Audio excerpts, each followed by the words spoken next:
business. We will be putting you on the spotlight on Thursdays at 8 p.m. Tonight we have Christian author Jessica Menges. Because I know you said that. Mangus, yes. Menges. Okay, I was so close, so close. So I close. apologize. So we're going to go ahead and get started. If you guys have any questions, please feel free to join in. Sabrina, as my moderator, if you see someone pop up with a question, can you just pin it for me and I'll go ahead and have Jessica answer. But first, we're going to just start off with a brief introduction. So Jessica, tell me a little bit about what made you decide to be an author. Yeah, so I had worked in like the corporate world for since I was like a teenager. So coming out of college, I went straight into management and I hated it. So I got engaged to my husband back in 2021, and I was working for Coca-Cola, and they decided they were going to get rid of my position, and I was stuck with this decision: do I take a severance package from Coca-Cola and not have a job, or do I take another job within the company and not know, kind of start from scratch? So my husband, my fiance at the time, said, "Hey, we're going to be getting married in January. The severance package starts in January. That's a perfect time for you to just take off that work so that we can like spend a couple weeks before our wedding and get ready for it and then go on our honeymoon." And so I took the severance package. I left my job and I didn't know what to do. And I just really felt like God was calling me to write. And I cried for probably 2 weeks straight because I lost my job. And I really had no idea what I was going to do. And I was like, why is this happening to me? This is the worst thing in the world. I hate this. And then I started writing, and it has been like the best thing in the world. And I couldn't thank God more for allowing me to lose my job. You know what? And we always say when one door closes, another one opens. And it's easy to tell someone that, but to see your real life experience gives me hope because, you always wonder what if, but Yes. there's always a plan. He's always going to have your back. It's always going to be something. And shout out to your husband who stood up as a man and was like, baby, don't worry about it. I got Yes. you. Because it is Yes. so hard to find that. So I am so grateful that you did find someone who was going to support you in that. So that is wonderful. So you told us a little about, so tell us, other than Christian, is it nonfiction, fiction? Tell us a little bit about your writing. Yes, I have, from the day that I could start reading, I have loved stories. I have loved fiction. I love immersing myself into worlds that I cannot be part of. So I write Christian fiction, and I try to share the gospel and to share my God and my Jesus in a way that's exciting and thrilling and immersive for people. So my books are fiction. Yes. So they tend to be more thriller, action, and just kind of mysterious and mystery. So think of it like Goonies, if Goonies was Christian. Okay, valid. And when you said that, it reminded me, I used to go to this church back in Baltimore, and the pastor used to be like, you need to be on fire for God. And I was like, okay, why do you keep saying? But you're right. He would say, like, when you go to a football game, when you go to a basketball game, you get so excited. But when we go to church, everybody's sitting like that. He was like, you need to have that same fire. So I'm glad that you found that fire in your books. And that's what's going to bring readers so it sounds like even if you aren't specifically Christian, those books still are going to entertain you, enjoy Yes. you in. Okay. And that's important because we want to write pieces that not only resonate with us, but are also going to resonate with a broad audience. So it sounds like you nailed that right away. So Yes. I'm glad to hear that. Okay. So what does your writing process look like on a day-to-day real basis? Not your TikTok basis or your Instagram, but the real raw. What does that look like for you? So it is different every day. And I can't say that I have like something specific every day that I do other than I get my cup of coffee. I tell you, that's the first thing that I do.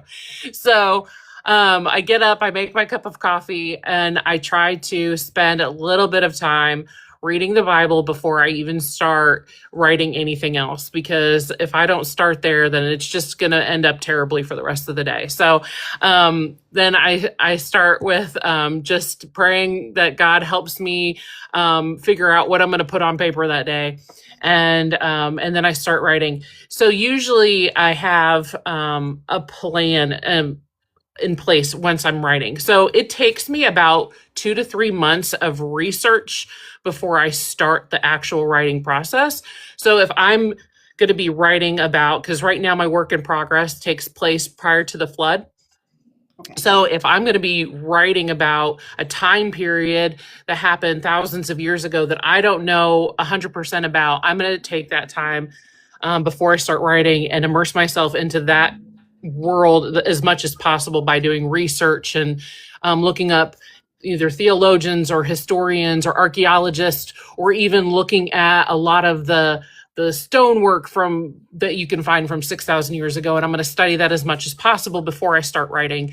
And then once I'm ready to write, I have a plot that I kind of outline. I'm a plotzer, so I'm not a plotter. I'm not a pantser. I'm in between. So I have a general idea of what my plot's going to be, and then I just go and let it just take me wherever I can go with it. So yeah, but I try to get at least 1,000 words in a day when I'm writing. Sometimes it's going to be more, sometimes it's going to be a little less. And then once I'm done with the writing, I start the editing, then I start the beta reading, and then I start the rewriting, and I start all that kind of stuff. So right now I'm in the process of, I've already gotten my editing done, my beta reading done, and now I'm doing my rewrites from my beta reader. Okay. So that, and you kind of answered my question there when I was going to ask you, like where do you pull your characters from? So like it sounds like a lot of it is biblical. So you do a little bit of research. Now you said it's fictional. So are you pulling like characters out of the Bible as well, or you just have like a whole cast that follows from book to book? I don't use any characters in the Bible. I try to leave that in the Bible. So I kind of take the world of the Bible and I take the world out and I use it with my own characters. So I create my own characters. I tend to write in first person POV. My main character is Arvad. He's a young man in this book. And my last book, it was a guy named Scott, who is a 18-year-old teenager. So I tend to like those young male POV characters the best. I'm not sure why. That's just what I gravitate to. So yeah, it's my own characters that I pull from like the world of the Bible times, but I don't use the characters from the Bible. Okay, so you kind of answered my next question about the characters. So when your readers are reading your books, what are you hoping that they're going to gain from these? Yeah, so that's a good question because it's what I think about the most when I'm writing a book. So I really want to take my book and make it as immersive as I can, so the reader just feels like totally immersed in that world. They feel like that they can have a better understanding of that world, wherever that might be. So maybe if it's like in Bible times, they have a better understanding of what those people and those characters felt, their with their day-to-day tasks, with their feelings, with their religion, with their emotional support. So I really try to immerse the reader into that and give the reader a perspective of maybe like what they felt like, what God was working in their life, or how they were feeling as far as like why things are going on at this time. Why do we have giants? Why do we have um these new diseases and things like that? And I try to get the reader to kind of understand better about the world back then. Okay. Okay. So I was going to say, so is there ever a time where, specifically because it's biblical, because I can imagine that could be really emotional at times. I know sometimes I'll read a passage and I just start, feel with compassion. So is there a time where you're writing and I'm not sure what denomination, but for me, like the Holy Ghost would take over. Is there ever a time where you're writing and the Spirit just hits you and you just got to stop and be like, okay, do you ever have those like moments? Yes. And, I wrote one of the chapters while I was at a woman's event, and I didn't even plan on writing during that woman's event. We were sitting there and we were having just like a really emotional time. We were singing songs and we were taking notes and we were praying, and it was a craft time and everybody was started doing their crafts, and I just got overwhelmed with this chapter, and I just brought out my notebook and I started writing. And when I got home, I waited because I wasn't even close to that chapter yet in my book. So I waited for like 2 months. And then um, once I got to that part where I was I was ready to put that notebook back into my computer and transcribe it over, I just started crying. So it hit me all over again. And it was like one of those moments where it just hit me all at once and I just had to write. And I completely understand. I think that that's not talked about enough as a writer, like the way you're moved with emotion. And so a lot of times also when I'm writing, I'm like, wow, are my readers going to be moved this way? So in that, have you ever had a person come up to you or write a review saying, hey, this had me filled with emotion, or they question, or like kind of what are your reviews like when they're reading it? What are you getting the feedback?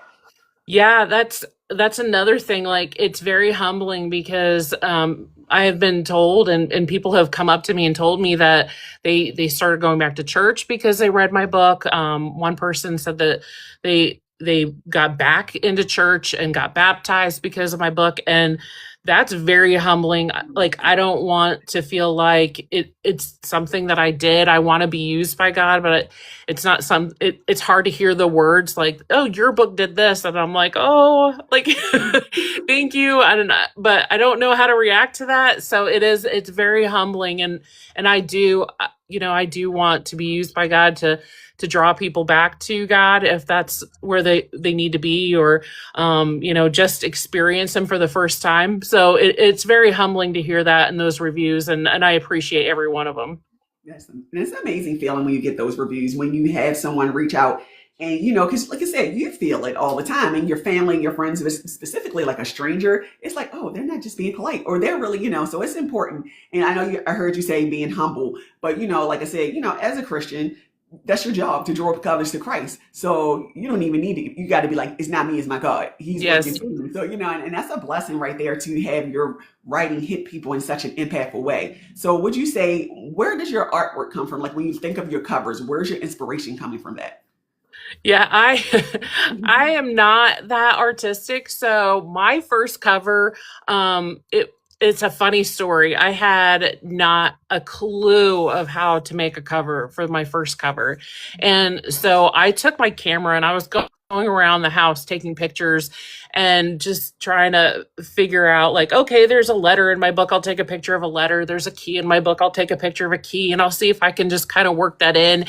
And I ended up seeing a broken candle and I took a picture from the inside of the broken candle and that was my cover. So, um, yeah.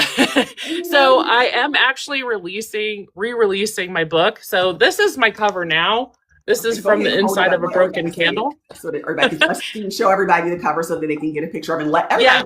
let everybody know where they can find your books and So that's the cover for my book. And I am going to be re-releasing it very soon. I should be by the end of this month with a new cover that, I picked out with my daughters. My daughters are more artistic than I am when it comes to book covers. So, they helped me with it for the second time around. Okay, so how many books do you have out right now published? So I only have one out right now published. Okay. The second one will be coming out this summer. That one is called Rebellion of the Watchers. And that is the one that I just, my whole heart is part of the Rebellion of the Watchers. The Scott Killian in the letter, this is the one that's out now. This one I wrote in my head when I was a teenager. So it was a long time coming because I am far from my teenage years now. You can't be over 2 years away. I mean, it was just literally last year when we graduated. What do you mean? Yeah. It's impossible. It's So impossible. it had been in my head for a really long time. And I was like, before I can write anything else, I have to write this book. I've been sitting on it since I was a teenager. I have to get it down on paper. So it means a lot to me as well. And this is the book that got a lot of the reviews about people coming back to church and things like this. This one is the dystopian Christian fiction. It takes place in the future, and it revolves around some teenagers and their journey to following God. So I do, and of course, I was a teenager when I when I first came up with this story. So And and I always say it's not in your timing, it's God's timing. So like you weren't ready yet. Even though you had those Mhm. thoughts, those processes, sometimes we think we're ready, but our life isn't ready. So I feel like it happened right on time. And it sounds like you're enjoying doing it. It came in a moment where it saved you Yeah. from, like you say, you had been laid off. So that was something to give you comfort and something for you to pour yourself into. So it sounds like it was a blessing. So I did hear you say a little bit about your morning ritual being coffee. So outside of coffee, like tell me a little bit about your writing scene. Is it quiet? Do you have music in the background? Like tell me a little about that, a bit about that process. Yes, I have severe attention deficit disorder. So I have to have it as quiet as possible. And if I have a distraction, I will be distracted. If there is a song playing, I will sing to it. I will start dancing. I will move around the room and then I will be like, what was I doing? And then I'm like, oh yeah, I was writing. So yeah, music, although it is great motivator and I love it, I cannot have it on when I'm writing. It has to be totally quiet.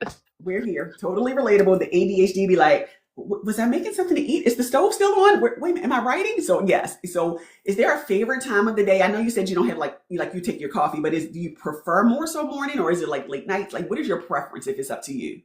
Yeah, really it's up to the Holy Spirit, but if it was up to me, it's usually in the mornings. I feel like that's the time where I'm a little bit more retrospective of things and I'm a little bit more in my head.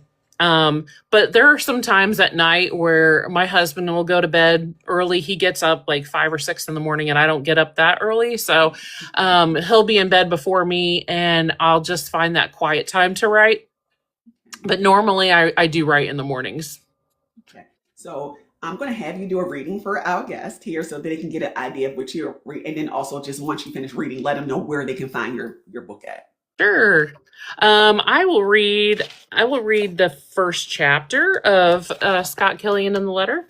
I have to take off my glasses because I am nearsighted, and as I get older, I cannot have my glasses on anymore. So this is chapter 1. I walked with my head down, trying to remain inconspicuous and gazing upon the many weeds poking their way through the cracks of the fragmented sidewalk. Keeping my head down, I peeked up as I turned left onto the next street. The shady figure loomed at the corner of the bus station, seemed to study me every move. I used to be frightened when I'd see him hovering about. Over time, my fear had changed to more of an uneasy curiosity. My parents, Samantha and Doug Killian, had disappeared a little over 3 years ago. Not long after they'd gone, I'd start noticing this man watching and following me. Lately, his presence seemed more frequent and obvious.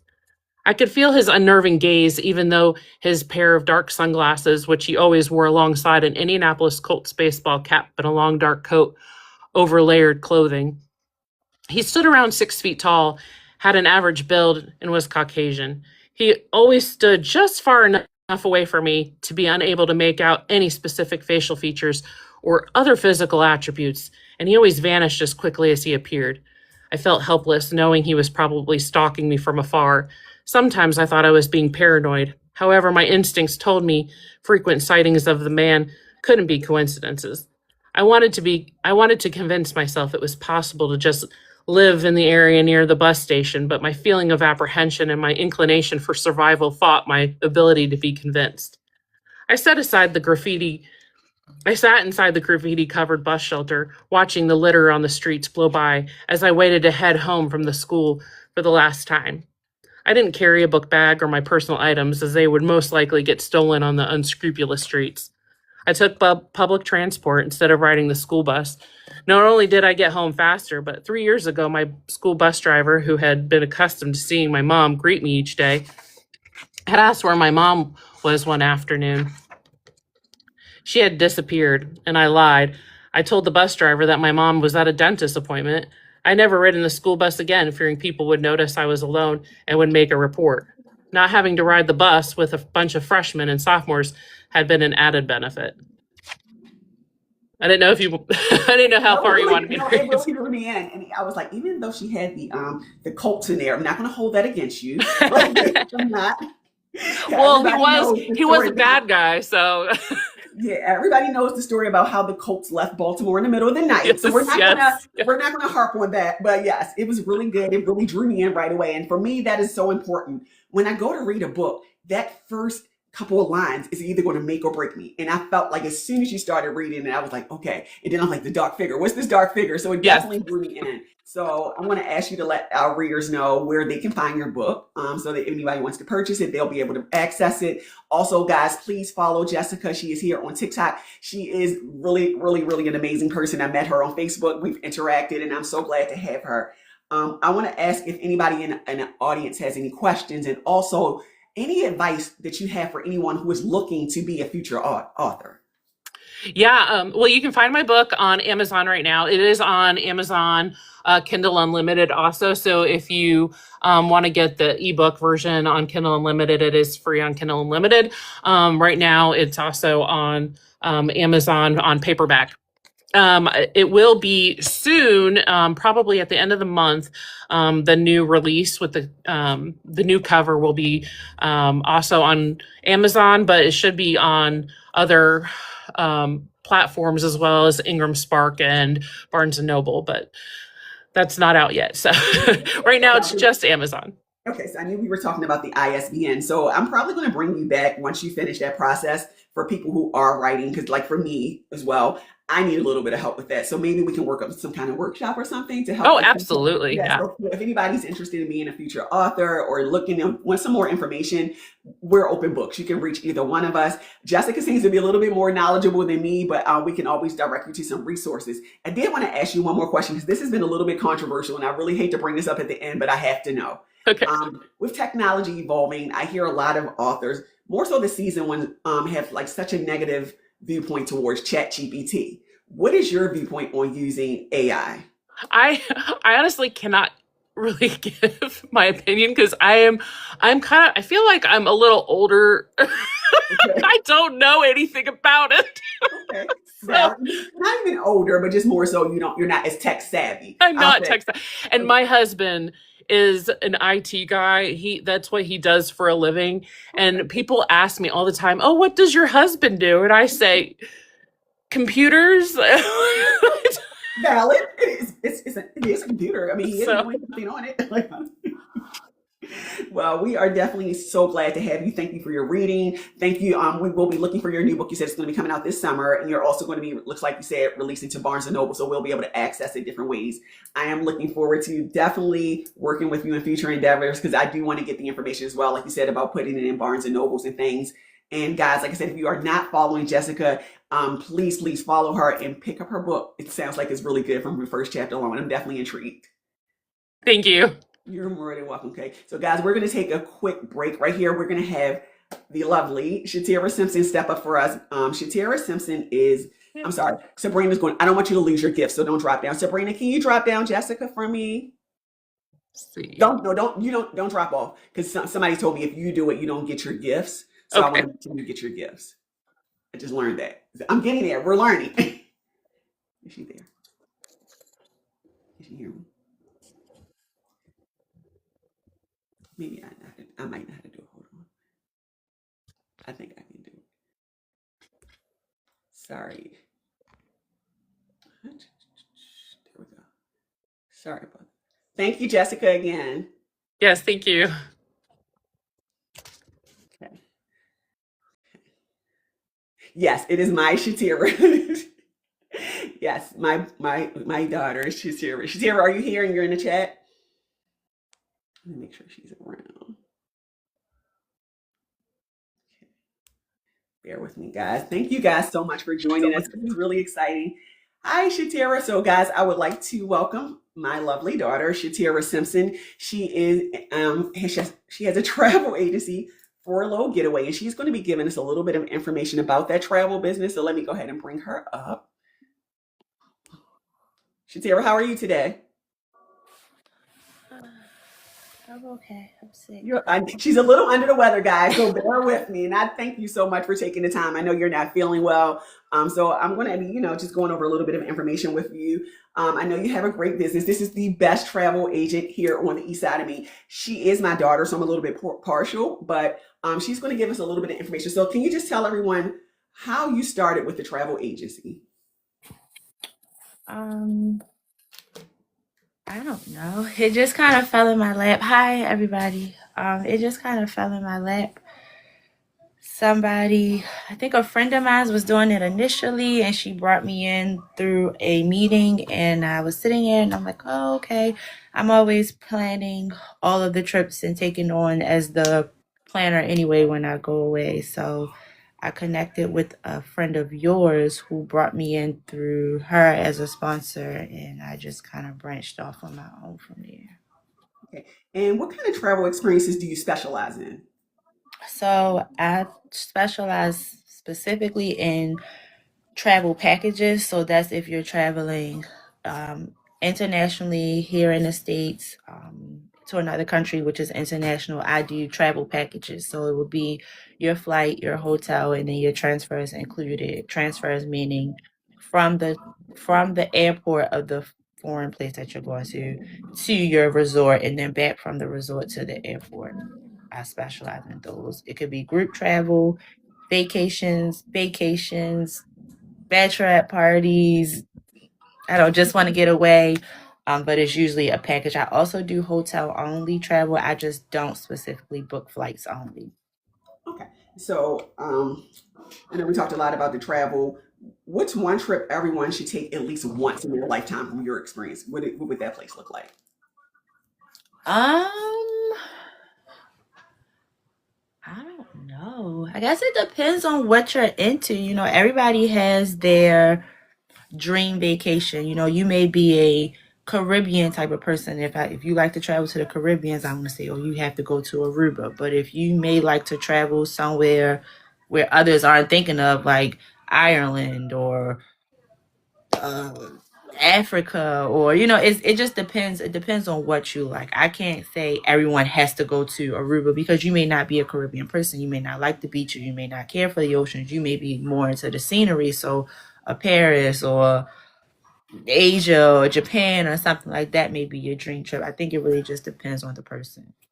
Okay, and I know it's a lot of controversy about still using travel agencies in the day of technology. What would you say? Why would someone use a travel agency instead of booking online themselves? Like, what are the benefits behind that?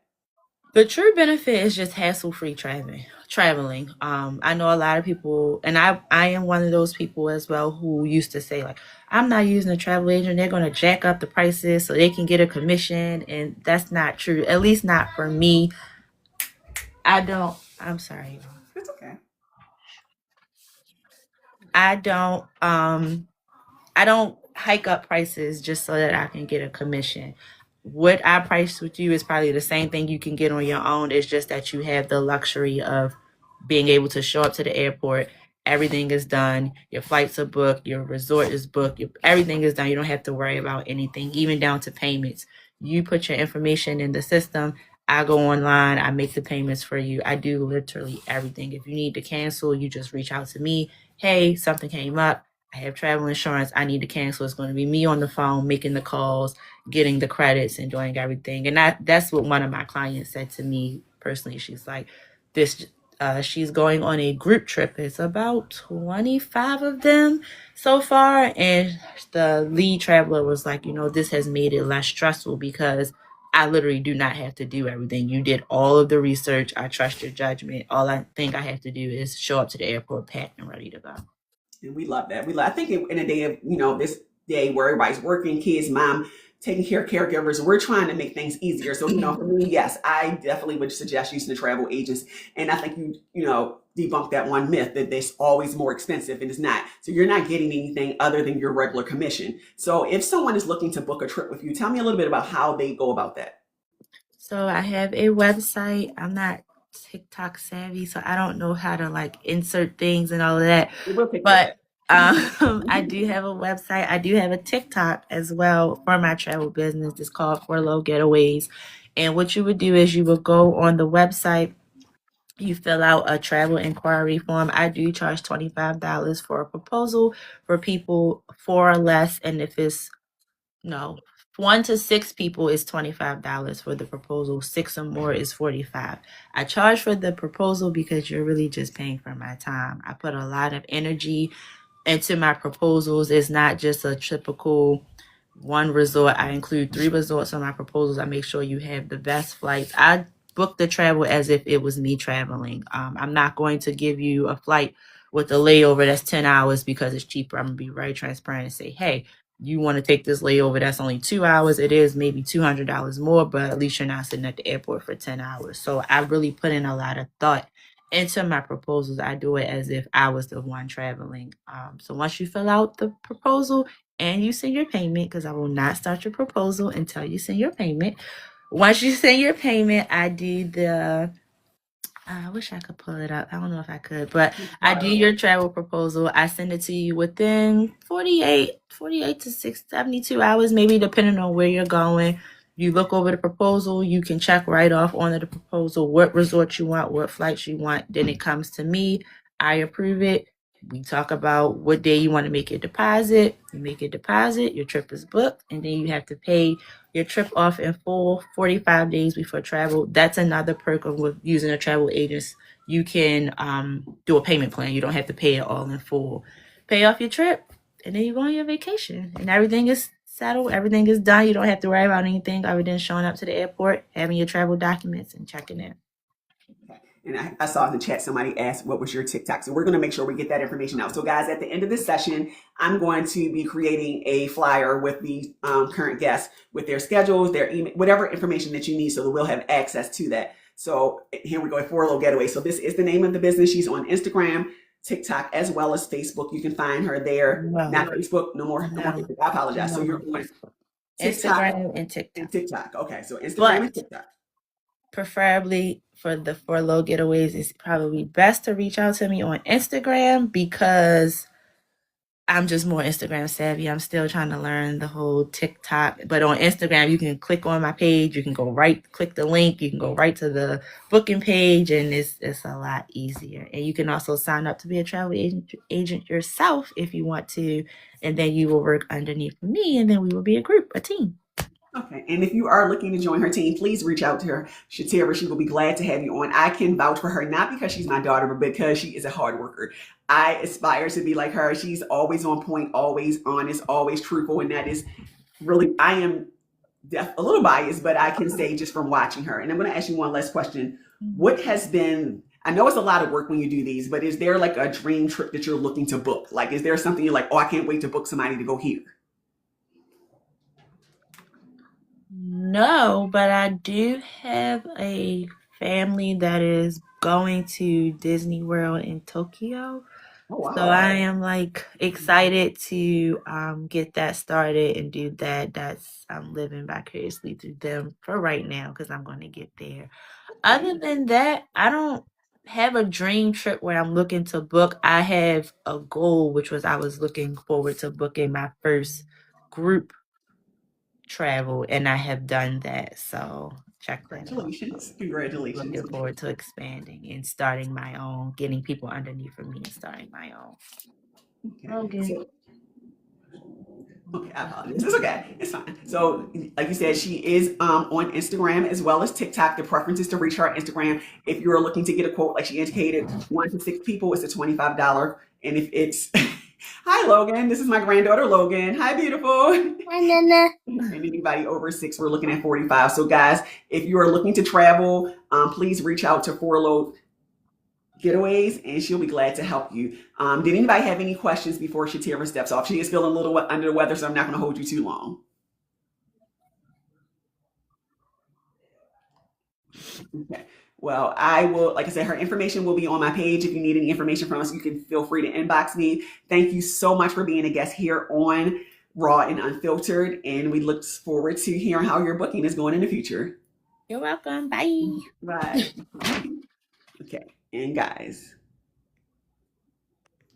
how do we get off of here? I'll drop you down. Don't drop. Okay. Feel better, Shatira. Thank you. Thanks, y'all. Okay.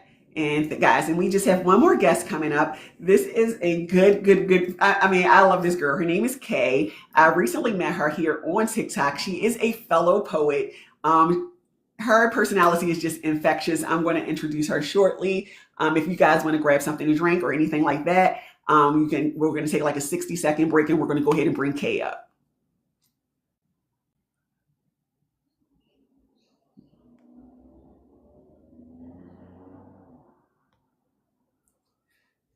If anybody has any questions while they're in the chat, I'll be glad to answer. Hey, Kay, welcome to Raw and Unfiltered Spotlight. Thank you for taking the spotlight with us on this Thursday evening. So we have Kay. She is a poet, also a creator here on TikTok, and I'm going to let her tell you a little bit about herself. So, Kay, give us a brief introduction, please. Can you hear me okay?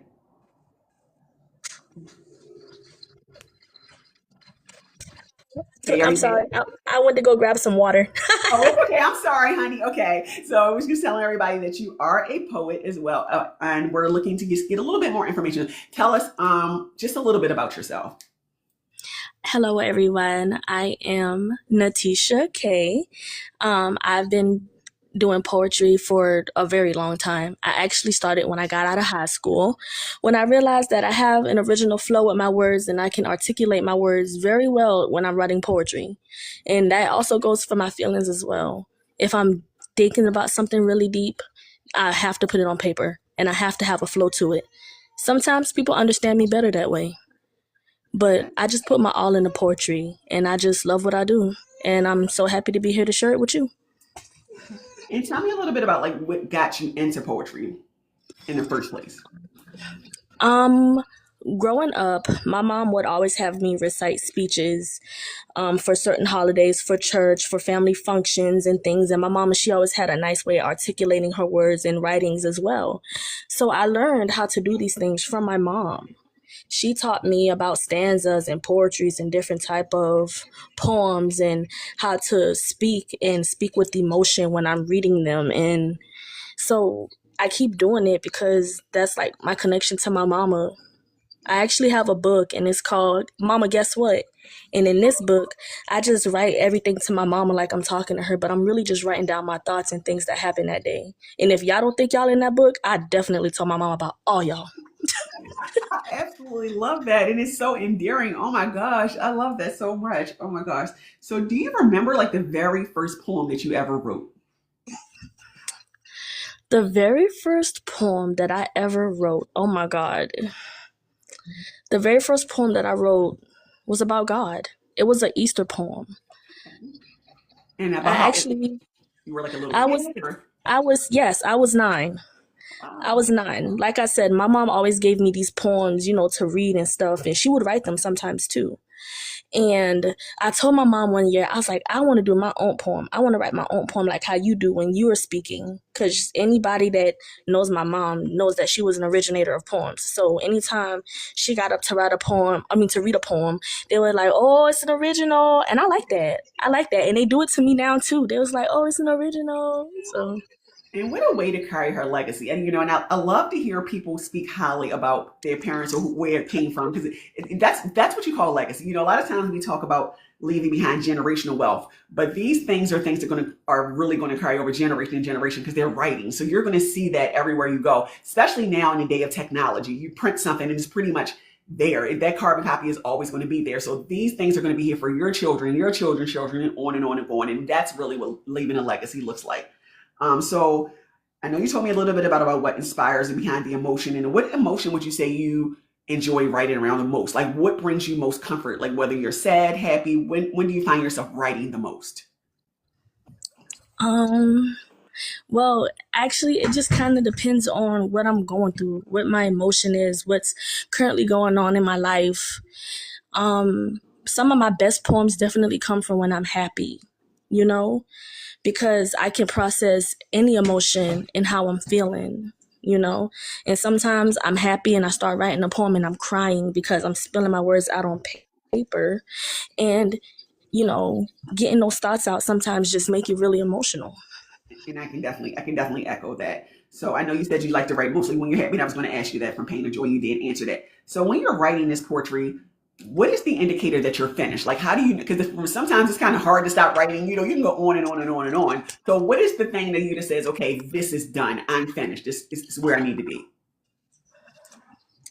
when the ending, when I'm reading it and the ending sounds like a good closing, like a strong punch, and I'm like, yeah, that's how I feel right there. And sometimes I read poems and they're not complete, and even the poem that I'm gonna read today, it sounds complete, but then tomorrow morning I may wake up and I might add something else to it, but it's complete now. And I think that's the beauty in writing. It's really never finished. And I can definitely echo that. Um, I was reading something yesterday and I said, "Ooh, I wish I would have added this line right here." And I said, "Well, why can't you? You can. It's yours. Right, like you're the author, You put man. out a second edition and it's yours." And so that's the beauty of, the creativity of it. It's yours, just your creativity. You say where it stops, ends, goes with it. And so would you say with your poetry, there are so many different styles of poetry. So what would you say your style is? I definitely love a good tight rhymed poem Okay. with Yeah. like a B or AAB rhyme, or I also like to write haikus too. I learned that from a good friend on here. He started doing haikus in his show, and I was like, you know what? I like haikus too. They nice and short. Well, And shout out to you. sometimes, they just you don't need all those words to just express your feelings in like 2 or 3 lines, 4 lines maybe. And 5. I don't know. yes, yes. And I think and I've definitely can relate to that. It's times where I write something and I'm like, this sounds done, but it's only 4 lines. But sometimes you don't need a whole paragraph to get your point across. I feel like the most impactful things sometimes you write are short, sweet, and to the point. And so Yes. somebody's in the audience asking, who did you get this idea from for the haiku? His name is Bags. Well, shout out to Bags if you're in the audience. We do thank you. Knowledge is power. And I say, that's again another beautiful thing about this community and others like it. We are here evolving because we're learning from each other. When I first connected with you, I told you I was like, I'm new at this. And I asked you, could you help me with some stanzas? And I haven't gotten a chance to get with you yet, but I am looking forward to working with you on that for sure. Um, Absolutely. so I know you said you don't really know when it's finished. So what themes would you say show up most in your writing? Like, is there a consistent theme that always shows up? So since they revolve around my feelings lately have been grief. And I'm working through that because I recently lost my father a month before I had my son. My son is 6 months old. So I lost my father 5 months ago. And I took care of him while being pregnant by myself with his cancer strongly progressing. So that's something that always just resonates with me because I'm such a deep thinker. And when I think about things like that, I have to write it down. And it turns into a poem or it turns into just words on a paper because I'm trying to understand my thoughts. Well, I am definitely sorry to hear about the passing of your dad, and I'm glad that you found something to hold on to, and so because that's important, when we're going through grief or tough times, those creative outlets, whether it's writing or music or drawing, even if you're not an artist, those things tend to really. And would you say that poetry is healing you? It really is. Okay. And let me see, what's the hardest part about sharing your work publicly? And I think I know the answer to this one. People not understanding my craft. People judging how I write because some of my poems are strictly off of how I speak or the gullah that I speak or the patois that my father taught me. Or some of them come with a different dialect or some of them come with a song. So I want people to understand. So sometimes I find myself giving disclaimers or letting people know that what this poem is referenced on. Or maybe just people not liking it. And I think that it's fair to say that you, as a creator, you write the narrative.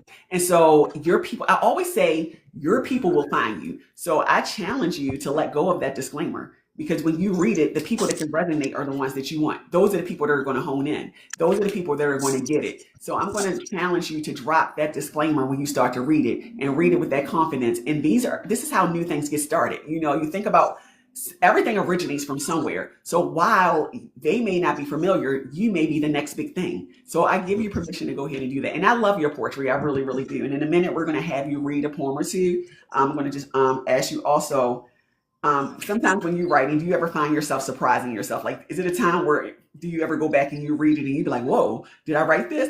Do those surprises kind of show up for you? Yes, absolutely. And you know what? And I can say that sometimes that brings a good ending to a poem for me too. When I'm like, oh shoot, yeah, girl, who made you feel this way? Like, yeah. Yeah, and I'm gonna take the opportunity to let you read a poem here before we go into the next series of questions. And so Kay is going to read an original poem for us, and we are ready when you are ready. And no disclaimer. Beautiful. Hi. Okay, so this one is called Grief with a Pulse. I grieve you while you're breathing. Ain't that the cruelest ache? You're right here in the room, yet I feel the distance take. Your laughter piece by piece, your stories out of tune, like love struck in a hallway, knocking on a locked up room. They say, at least they're living, like that erases pain, like loss don't wear disguises or come wrapped in their remains. Grief doesn't need a casket, it don't let you say goodbye. Sometimes it sits at dinner, looking you straight in the eye. I've lost who you were, not who you are today. I lost the way you knew my voice and the things you used to say. Lost futures I can't imagine, conversations I rehearsed. Lost comfort in your memory, and that might hurt the most. Lost versions of myself I had to let decay. Lost safety, lost faith, lost time I cannot replay. I grieve the strong ones tired, the ones who stay silent. The parents still alive, but the bond is not as vibrant. The homes that don't feel like home, the joy that feels delayed. The dreams I had to bury just to survive the days. The grief I have don't scream. It hums. It lingers. It somehow survives. It shows up when I'm laughing and taps me when I'm fine.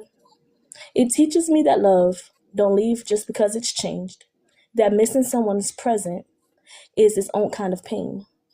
So if you're grieving softly, with no funeral to attend, if your heart keeps breaking, but you still have to pretend, I see you in this ache, in a love you couldn't save. Some losses breathe beside us, and some demand a grave. Thank you.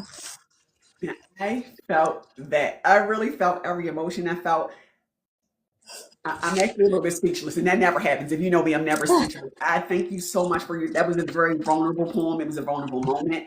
Um, and I'm going to have you explain, and it's kind of self-explanatory, but I'm just going to have you say, what were your emotions when you were writing this, and tell us a little bit about this poem.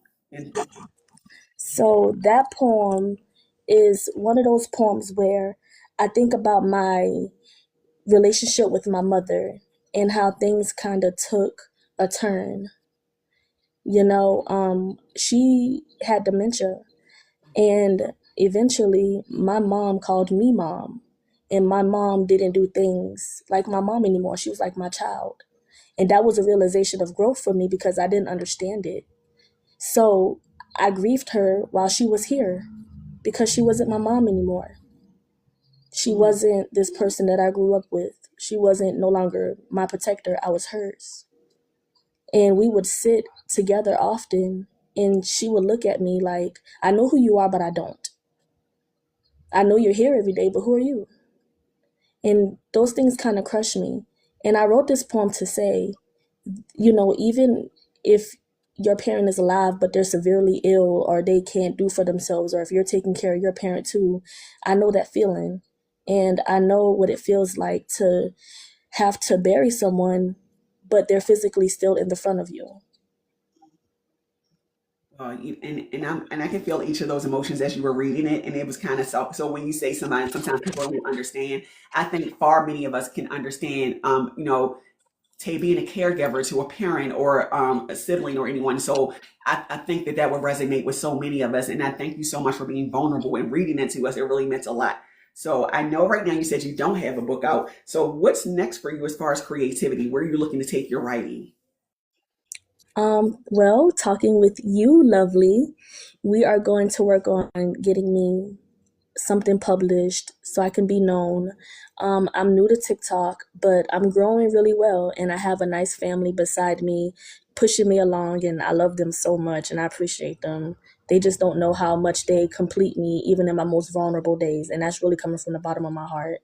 I'm gonna try to do more content where I'm saying my poetry, and I have a nice edit or a background or something, to really show the emotion. Or either I'm gonna sit in front of the camera and say my poem as well. Just growing mentally and physically, so I can do this. Well, I'm definitely excited about taking that journey with you. And I can tell you, I've only known you a couple of weeks now, but I love you already. I feel like you're my little daughter. I was like, I just love you. Your laughter, everything about you is just bubbly and infectious. So it just made me instantly draw to you. And in drawing to you, I drew to your community. You guys, like you said, have become family to me. And you guys have welcomed me in. And I don't want to make this about me, but I love you guys.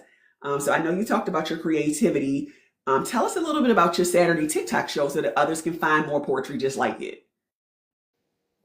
On Saturdays, you talk about the Saturday spoken words? Yes. I do spoken words on Saturday.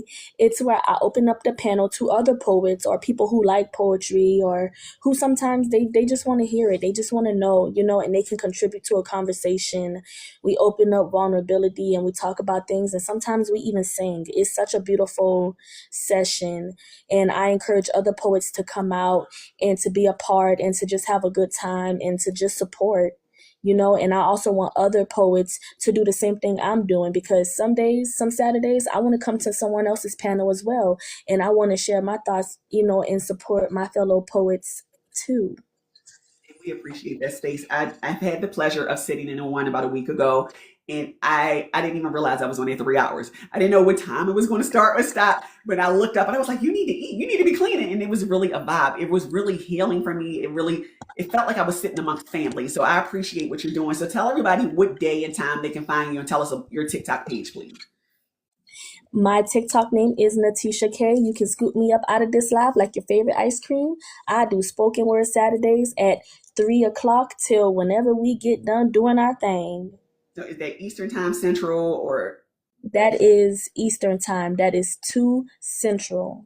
Okay, so 2 Central, 3 Eastern. You can find Kay doing spoken word along with her panel. You are more than welcome to come in and say a poem, sing a song, or just join in just to listen. You're not obligated to join the panel, but I will tell you it is a vibe. And like I said, last week I sat on there about 3 hours, and it was just a huge blessing. So I'm going to trouble you if it's okay just to read one more poem for us if you can, before I let you go, if you don't mind.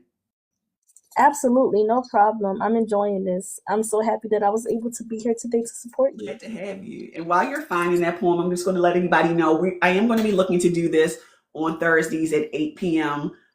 Eastern time. Now, I'm going to be here actually. So we're going to be doing this again next week. If you are interested in being a guest on this show, you don't have to be published, just whatever your niche is. If you want to come in, you're going to just go ahead and inbox me. We're going to ask you to do a 20 to 25 minute segment. And I would love to have you on the show. Okay, let me know when you're ready, and we're going to go ahead and get started with your next poem. And give us the title as well, please. Okay, so this poem is heard by some and not by others. This is one of the ones that I enjoyed writing. This one is called Legendary. Let me cut my camera on. Hi. All right. This poem is called Legendary. I don't walk in, I arrive, like the room has been waiting on me to come alive. I got that bass in my spirit, that boom in my chest, like confidence wasn't learned. It was built in my flesh. I'm legendary, love, not because I'm loud, but because my presence speaks before I make a sound. I'm the kind you don't forget, definitely the kind they replay. I hold that energy that lingers, even when I walk away. I'm power in a pretty form, pressure with a smile. I don't chase, I attract greatness everywhere around. They watch me glow like it's magic, but this hair is self-made. I turn pain into polish and losses into gains. I'm calm, but I'm dangerous, soft, but made of steel. I'm a storm with good posture. I'm the truth you can feel. So when they say legend, I don't act surprised. I've been that. They just not realize. I'm built like a statement, and I'm rare like a gem. I'm the one they can't duplicate, no matter how much they pretend. And if you ever question it, Just watch how I move. And remember, I don't need approval. I am the proof. Legendary. On purpose. Every time. Thank you. That was amazing. That was amazing. You got a lot of positive feedback. I just want to, did you have anything you want to say, or anybody want to ask Kate any questions before we let her go?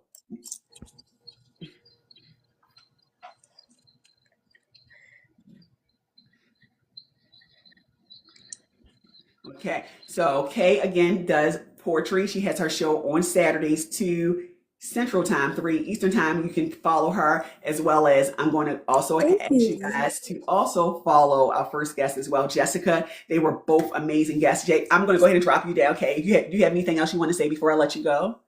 Thank Thank you, you so CJ. much. This Thank has you so been much. amazing. I love seeing the platforms where poets can come and express themselves or introduce themselves, talk about who they are, and I love that you're doing this.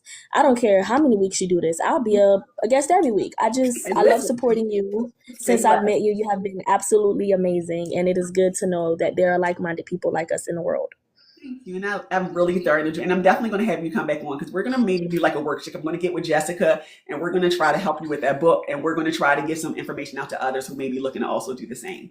So I want to thank you so much for being a Absolutely. guest. And I'm going to go ahead and drop you down. Thank Beautiful. you. I'm putting my parachute on. Whee!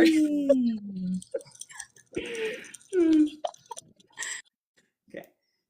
Well, guys, you just completed your first section of Raw and Unfiltered Spotlight. I want to thank my guests again, Jessica, Shatira, and Kay, for just taking the time out on this Thursday. Every one of them were so amazing. The readings were amazing. I'm looking forward to reading Jessica's book. I'm looking forward to hearing more from Kay. And hopefully Shatira going to book me a trip and I'll have to pay for it because she loved me because she's my daughter, but I don't think so. But if you guys are looking to get any resources, like I said, we are all listed here on TikTok. You can reach Shatira specifically on Instagram. I will be doing a little blurb just with all of their information. You can look for that within the next 24 hours. But I want to thank you guys for joining me. If you have any questions, you can feel free to ask me. But for now, I just want to thank you for joining us on Raw and Unfiltered Spotlight, and stay amazing.